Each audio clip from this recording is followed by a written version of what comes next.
Hey there, welcome to Charting Toward Intimacy, where we're expanding the natural family planning conversation. I'm your host, Ellen Holloway.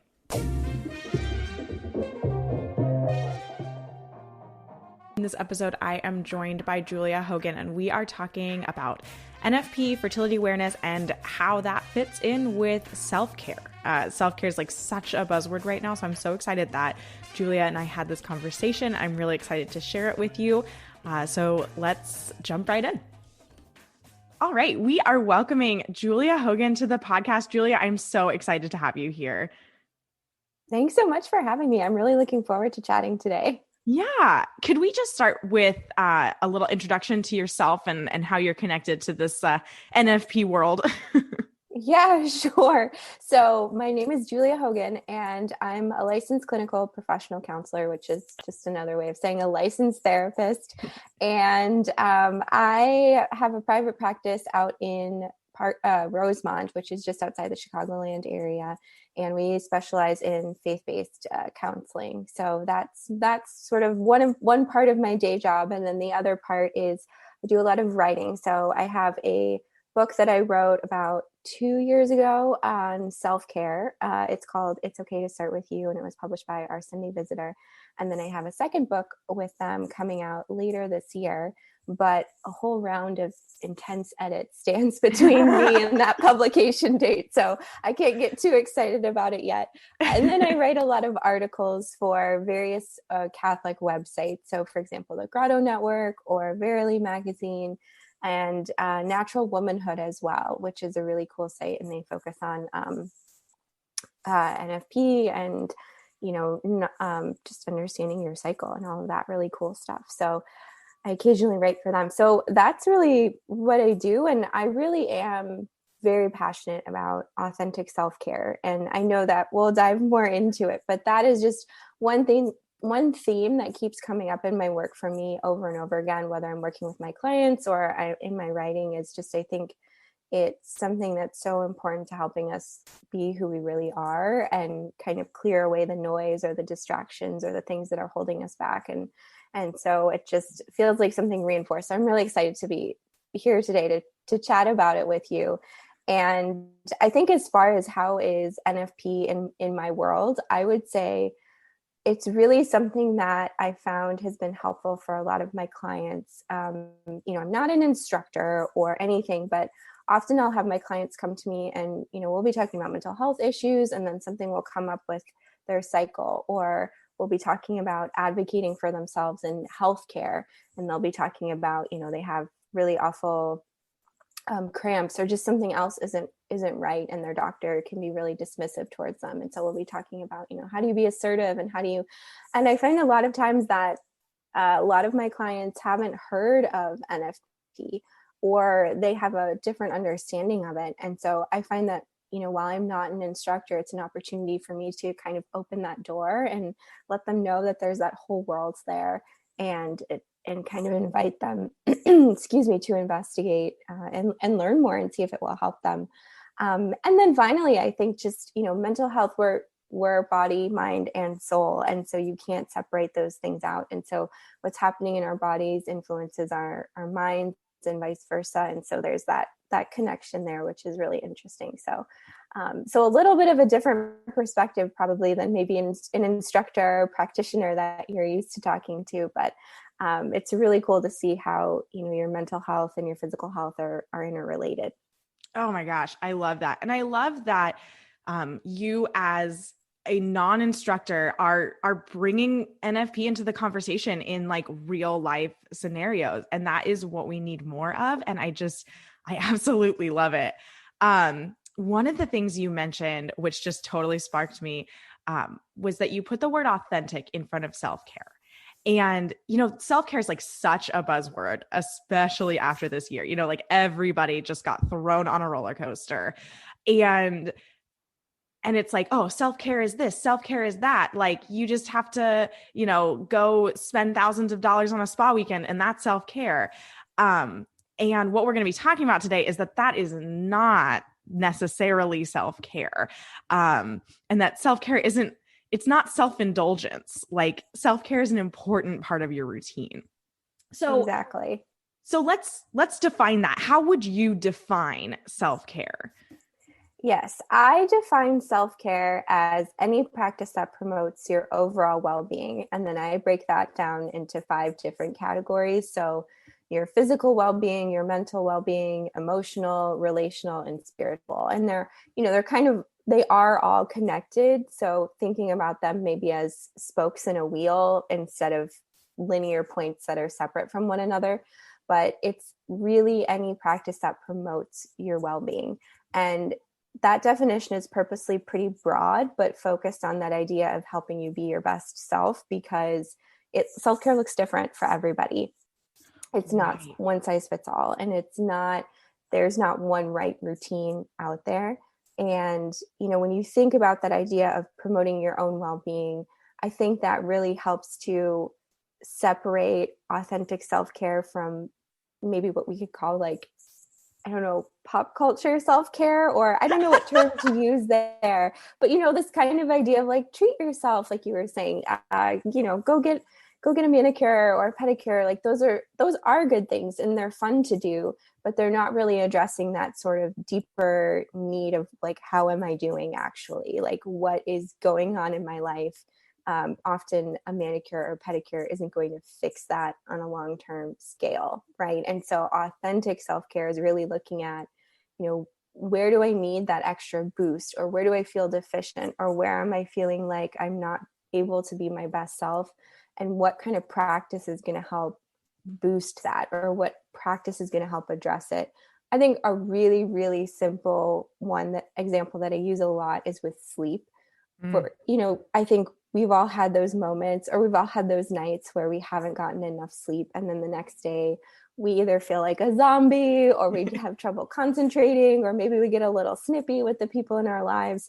And that's just like a really quick but direct hitting example of, when we're not taking care of ourselves, like we're not getting enough sleep, then we see the impact on our lives in many different areas. And then if you reverse that, right, and you make sure that you're getting enough sleep and you have a really healthy sleep routine, then you make sure that you are at your best self, at least in that area, right? That a lack of sleep isn't holding you back from being fully attentive, or being kind of your best, in your best mood, or not snippy towards other people, and not falling asleep at your desk or in the car.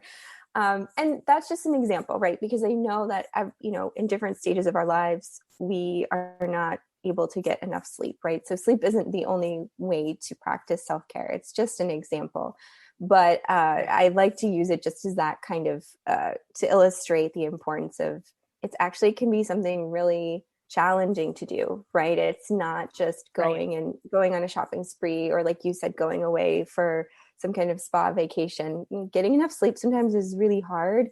And when you want to watch that next episode of your show, or you're reading a really good book and you don't want to put it down, or whatever, it can be really hard to just practice that discipline of closing the book, or shutting off the TV and going into bed, and getting that quality sleep. But you do see the payoff of it too. So yeah, I think that is how I define self-care, is just promoting any practice that promotes your overall well-being, and then breaking it into those 5 areas. And sleep is just one example of what that could look like. Sure. Well, and you touched on it a little bit, like what self-care is not. And I think an interesting way to define it is like what the world tells us self-care is like treating ourselves and just like giving ourselves gifts. But authentic self-care treats ourselves well and allows us to be a gift to the world. Like it gives us the foundation that we need to be able to present our best self in our world and in our daily activities. Oh yeah, I think you put it really, really well. Because I think that, in order for self-care to not be selfish, you have to be coming from the right mindset. And I think that mindset I think there are 2 aspects of that. The first one is that we have to recognize our own worth, and that we deserve to take care of ourselves, to take care of our physical well-being and our mental well-being and our emotional well-being. And we can't just put it on the back burner. that's the first part of that. And then I think the second part of that is exactly what you were saying, that we each have like a mission or a purpose in life.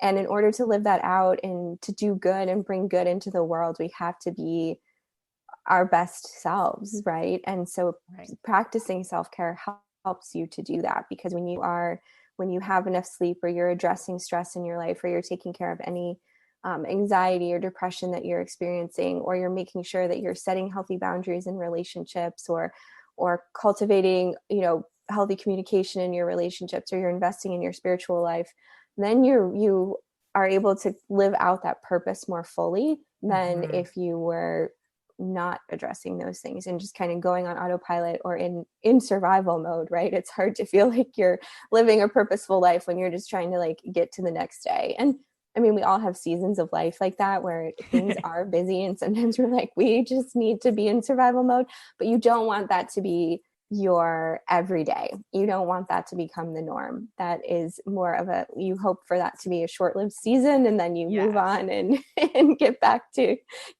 your purpose. Exactly.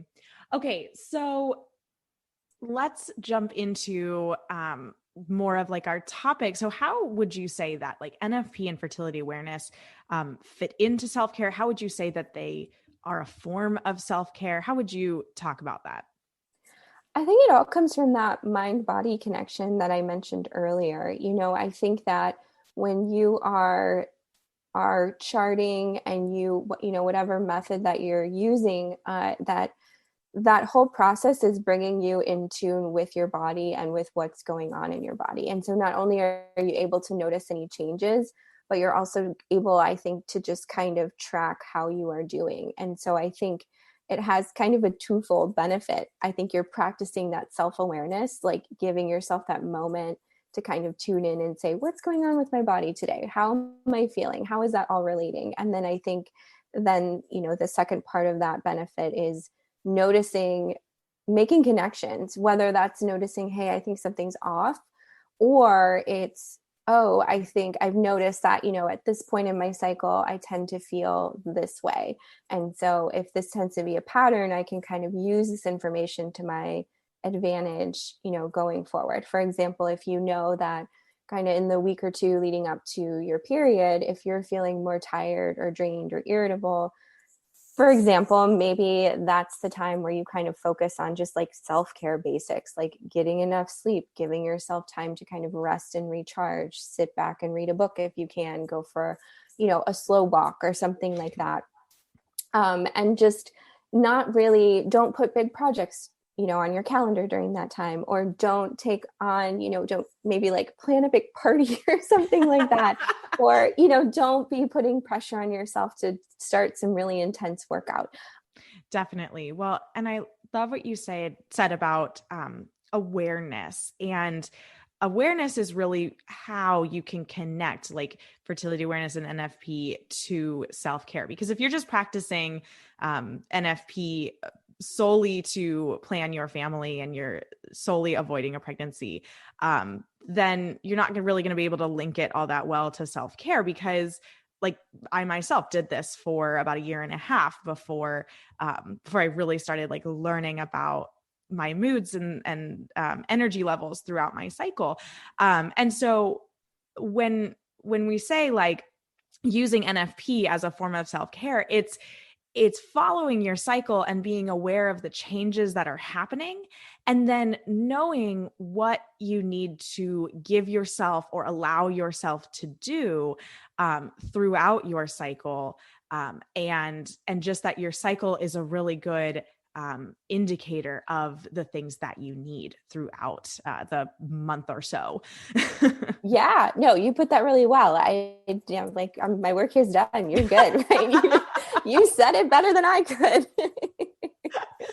Well, and I think something else that we should touch on a little bit is like medical issues that arise. So when you're charting and you see something that seems off, or your instructor sees something and you seek medical attention, that is self-care as well. Giving yourself proper medical attention is incredibly important. That's, mind and body. Um, Yeah, no, that I think that is a great point. And I think that's often where I see that intersection of, mental health and physical health in my work with my clients, because like you were saying, when you notice that something is off, I think charting your cycle is an invitation then to work with your practitioner or work with your doctor to look at what is the root cause of that, right? Versus I think for a lot of women, when they're going, just because of the medical model, when they're going to their provider and they're mentioning some of, if a more serious issue comes up or something's off, we know that kind of the go-to is hormonal birth control. And I think that's just masking the cause, right? And so charting is an invitation then to really figure out what is going on. And I think that's absolutely a form of self-care, just in the same way that, when I'm working with a client, my go-to first is figuring out what is the best way to treat what my client has. So if my client has anxiety, we're not just referring them straight out to a psychiatrist. We're looking and seeing where is the root of this anxiety? Where is it coming from?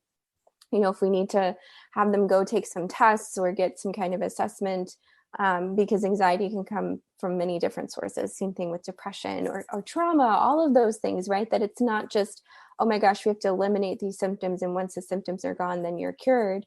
It is much more than that, right? It's looking at what is what's their origin story, right? Where did these symptoms come from? How can we address that and get to the root of it? And I think in a very similar way, that's what charting is as well, is an invitation then to notice something's off, because you're in tune with your body and you're noticing those signs. And then you have this opportunity to bring that to your provider and say, hey, we got to figure this out, right? Like, let's dig deeper instead Something's wrong here. instead of kind of the Band-Aid or the, like, if we can just eliminate symptoms, and that's a sign of health, right? So I think that's a similarity in the world of mental health and physical health, is kind of wanting to move away from that. If your symptoms are gone, then you must be healthy. That's not always the case, right? Someone can think they're feeling fine, or someone can present as feeling fine, and in reality there's something else totally going on that maybe they're not aware of quite yet, or they're hiding because they're not trying to deal with, right? So but yes, so I think that that's kind of where those two things link up, and how both of those can really be, like you said, self-awareness and an invitation to really I think truly address something that's going on, more effectively address something that's going on, rather than just eliminating symptoms or masking them. Right, definitely. And I think another way that, like, being aware of your fertility cycle can oh, I'm so sorry, can lead to self-care is, like, while we never say, like, oh, you should just, like, anticipate that you're gonna, ovulate in 3 days and, like, base your family planning off of that. You can, in a sense, anticipate, okay, I'm coming up on, probably ovulation week. I'm going to have more energy. This is a great time to plan that big project, or this is a great time to plan to have a whole family party at my house on a weekend. Or if you're like, okay, I'm pretty sure that, ovulation is going to end in the next couple of days, and I have, these crazy deadlines for work. Maybe I should talk to my boss, see if I can extend that out a little bit. Maybe I should work really hard in the next couple of days and try to get on top of that, because I might be feeling a little bit less energetic in the next couple of weeks. So that awareness allows you to kind of anticipate and care for yourself in advance. Be good to your future self. Yes. Oh my gosh. Yes. That is something I'm trying to get better at. I'm always, when I want to put something off, I ask myself, what will future Julie appreciate? Yeah. And usually it's doing the thing right now. And then when the time comes, I look back, I always say, oh my gosh, I'm so glad I pushed, I pushed through and did that. But I think, the self-awareness is so important. And I think that as women, and I think our society encourages us or pressures us to put our own needs aside, or put ourselves last, or even just kind of not practice self-awareness and just Mm-hmm. go on autopilot and get through the day, or get through life, or get through this, stressful season of life, or whatever it may be. And I think it's really challenging to practice self-awareness, because I think sometimes it can feel very foreign, like, what do you mean I have Mm-hmm. to sit here and figure out what I'm feeling, or figure out my energy levels, or ask myself how I'm doing today? That feels weird. That feels uncomfortable, because you're not used to it, or you're told that it's selfish, or you've been told that, we need to put ourselves last and put other people ahead of us. But I think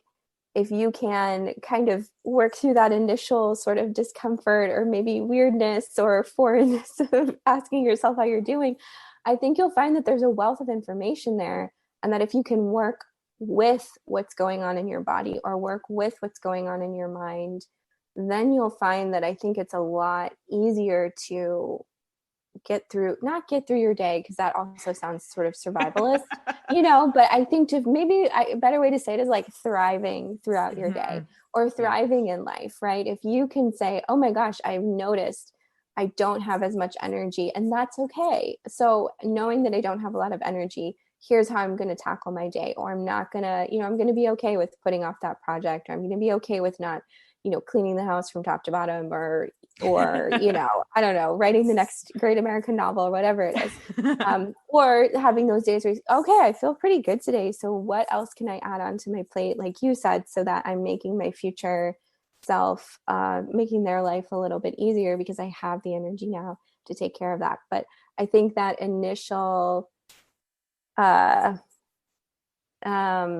stance of self-awareness, or Mm-hmm. asking yourself how you feel, is a crucial first step, and one I think that many of us need more practice in. I include myself in that. I think it's this continual practice of, how am I doing right now? How am I feeling? What's bothering me? What's helping me? What's holding me back? When am I my best self? When am I not my best self?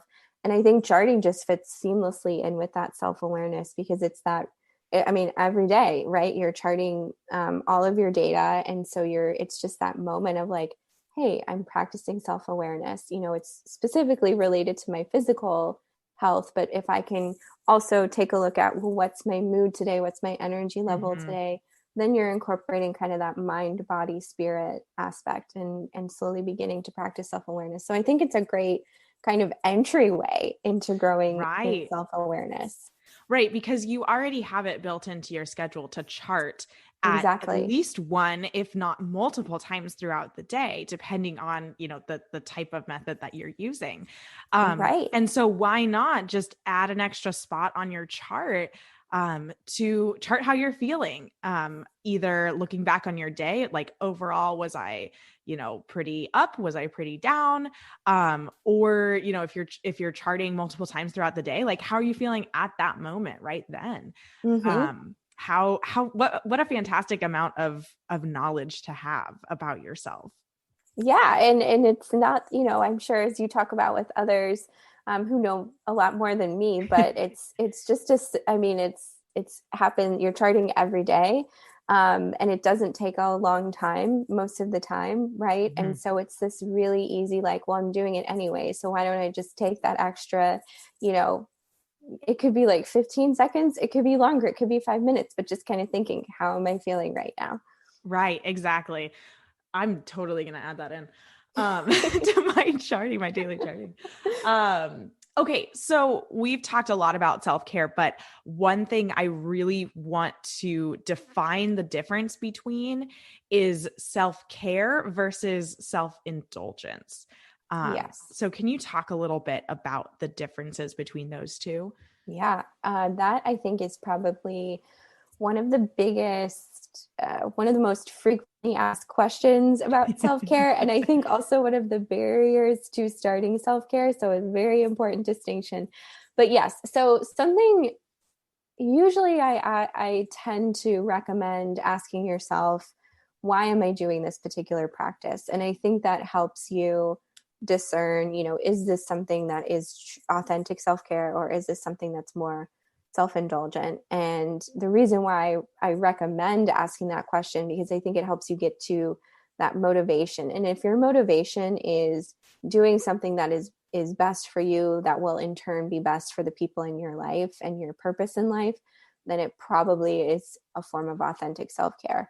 If it's something that you are doing because you just want to like escape from the day or escape from the world, or you can't deal with something, and so you're turning to whatever it is, then it's more self-indulgent, where you're not, addressing the root of what's going on. You're more masking or just kind of detaching, dissociating from what's going on. And I think a really good example is social media. And I include myself in this example. I am not immune to this by any means, but that just like scrolling, I love Instagram, but sometimes I have to remind myself that, in between clients, scrolling through Instagram is not a true break. That's not a true form of self-care. That's just like totally checking out so I don't have to use any brain power, but it's not restorative in any way. So then I'm just sort of in this like weird twilight zone of scrolling through my phone, and then I have to snap myself out of it and like move on to the next task. So I have to often remind myself it's not a real break when you're scrolling through Instagram and just totally zoning out.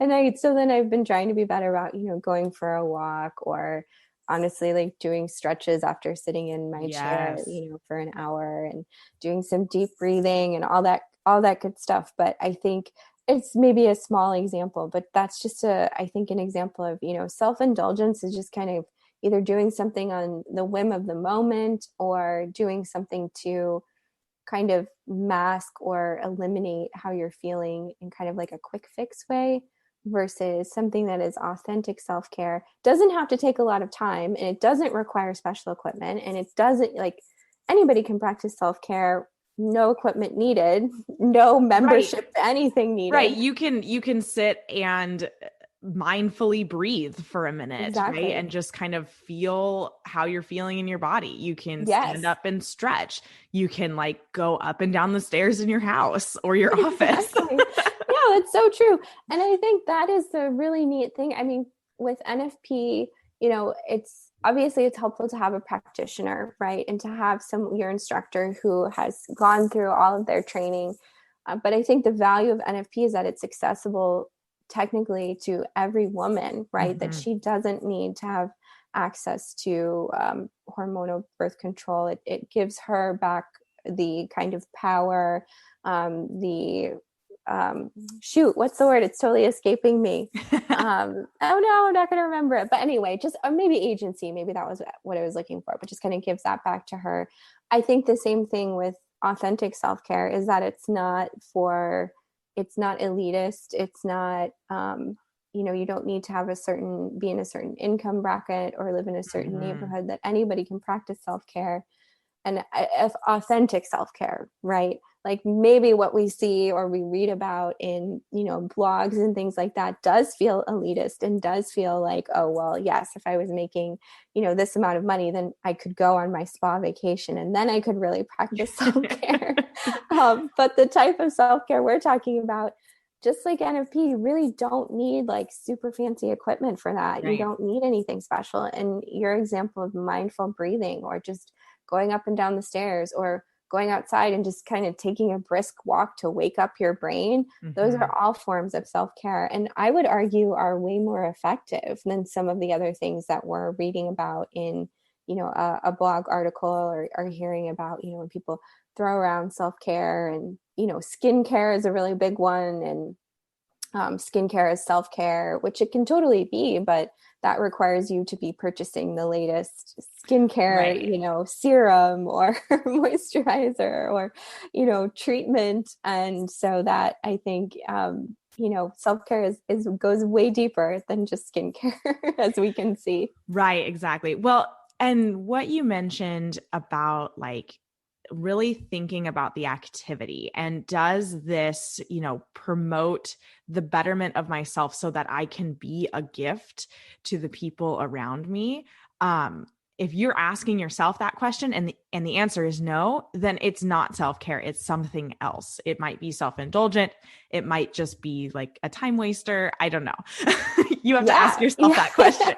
Yeah. And it can be, I think, a hard question to ask yourself because it forces you to be honest and really say, am I doing this because I know it's going to make me a better person? Or am I doing this because I'm stressed and I don't want to think about whatever it is that's stressing me? And so I'm just scrolling through my phone as a way to just procrastinate, right? And pretend that it doesn't exist for this time. Exactly. So, but if you're, even when you're doing something for yourself, which, is really like the definition of self-care, but anytime you're doing something for yourself that is truly going to make you a better person, then it will for sure benefit the other people in your life. And it might be hard to do. I think sometimes it's hard to, if you have kids, right, to maybe go out on a date night with your husband. Like, it's hard to leave your kids behind, right? You're worrying about them. Are they going to be okay? Is the babysitter going to know what to do? Are they going to like miss me and all those things? But in the end, it's better for your relationship Right. to spend time with your husband. And then you're going to come back feeling refreshed, even though you miss your kids, even though it was hard to be away from your kids. And they're going to see mom and dad have a life outside of us. They invest in their relationship. Mm-hmm. Mom takes time to spend with dad. Like, they're getting all of that information. And so you can see how taking care of yourself or, investing in your relationship, which is a form of self-care, then in turn benefits your family, going forward. Or if you're a single woman and, for example, say that you're charting, maybe you're able to spot a medical issue way sooner and you're able to work with someone and address that, for yourself so that you feel better. Because if you're not feeling like you're debilitated because of your cramps, or your whatever's, going on, then you're able to be more present in your life and with your family and with your friends and, with your significant other, if you're dating someone. I think all of those things, there's this like spillover effect. And so I think back to that question of, how do you know if self-care, it's true self-care or it's self-indulgence? I think that authentic self-care will always benefit you and the people in your life, even if it's a practice that's totally focused on you, right? Right.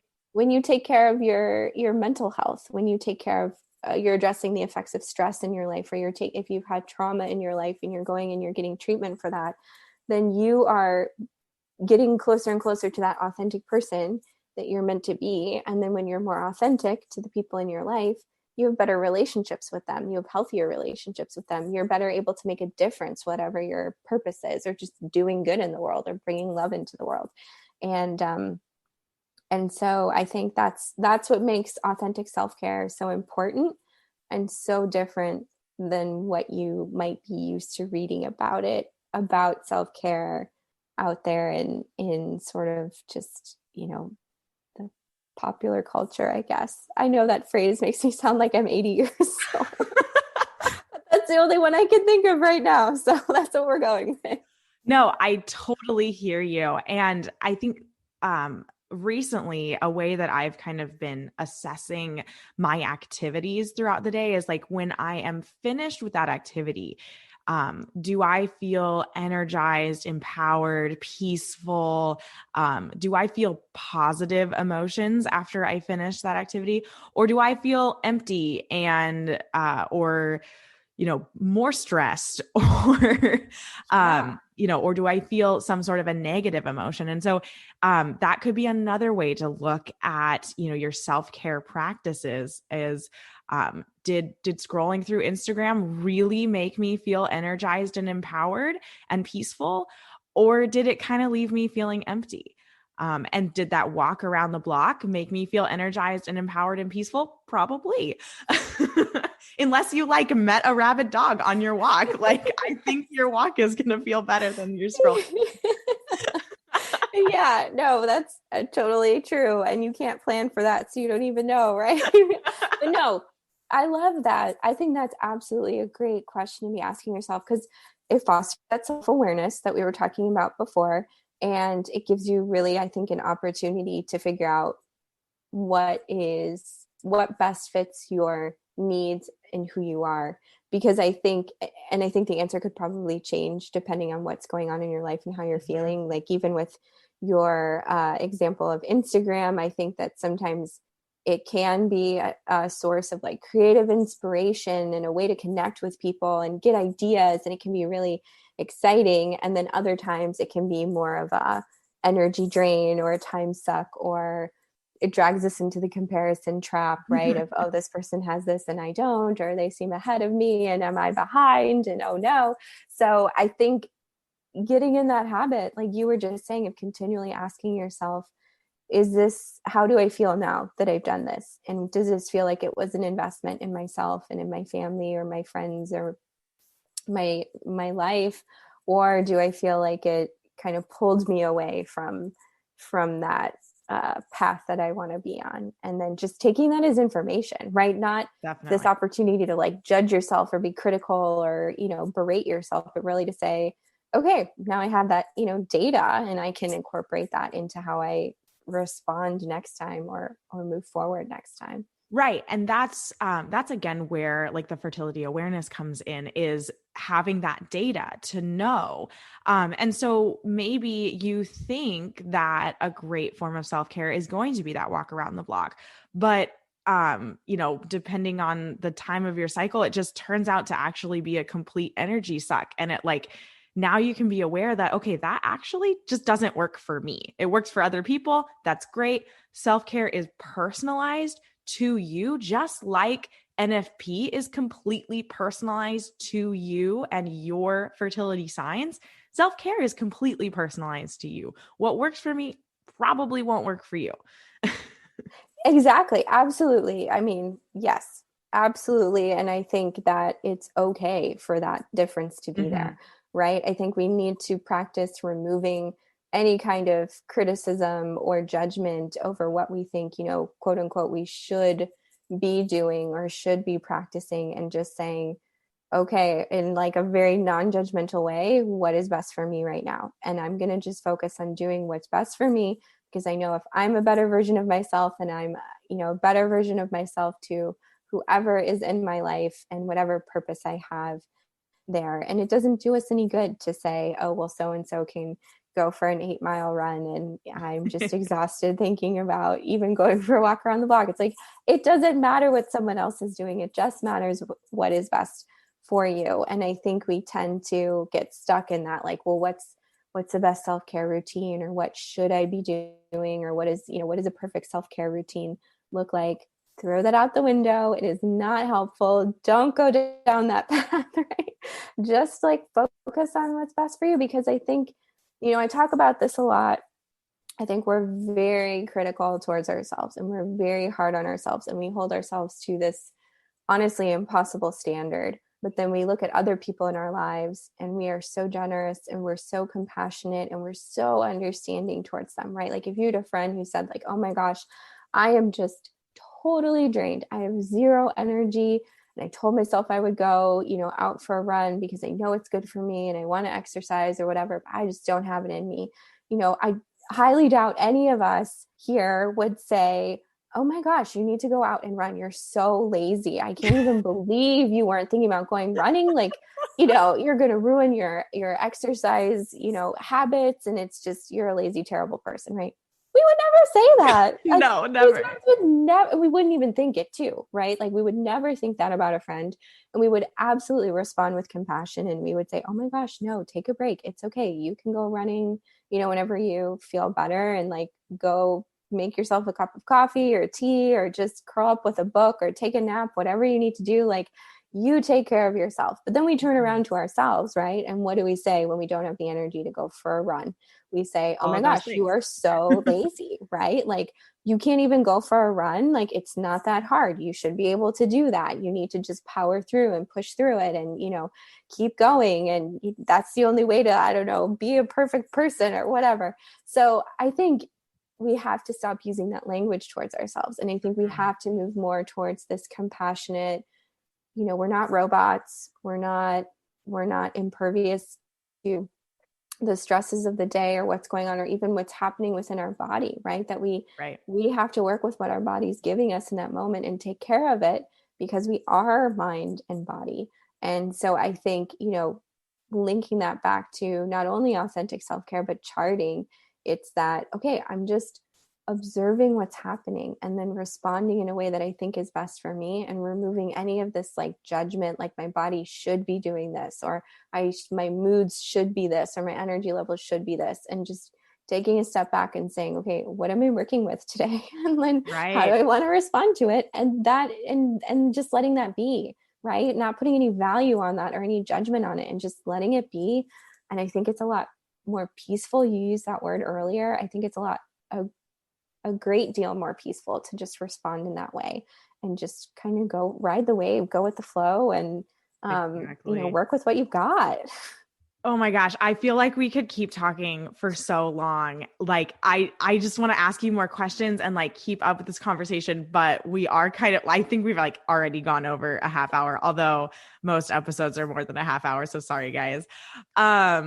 So I'm sure no one's complaining. I'm sure you've got some really fascinating people out here. So everyone's like, more. Honestly, Julia, I might like tap you to come back on another episode and we could talk about like mental health and NFP and how that's connected. And oh my gosh, we could just keep going. I'd be happy to come back. It's not even really a joke. I was going to say I joke about it, but I could talk about this all day and just keep going. So I'd be happy to come back anytime. Thank you. Awesome. Well, thank you so much for being on the podcast, Julia. Thanks for having me. It was really fun. Thanks so much for listening.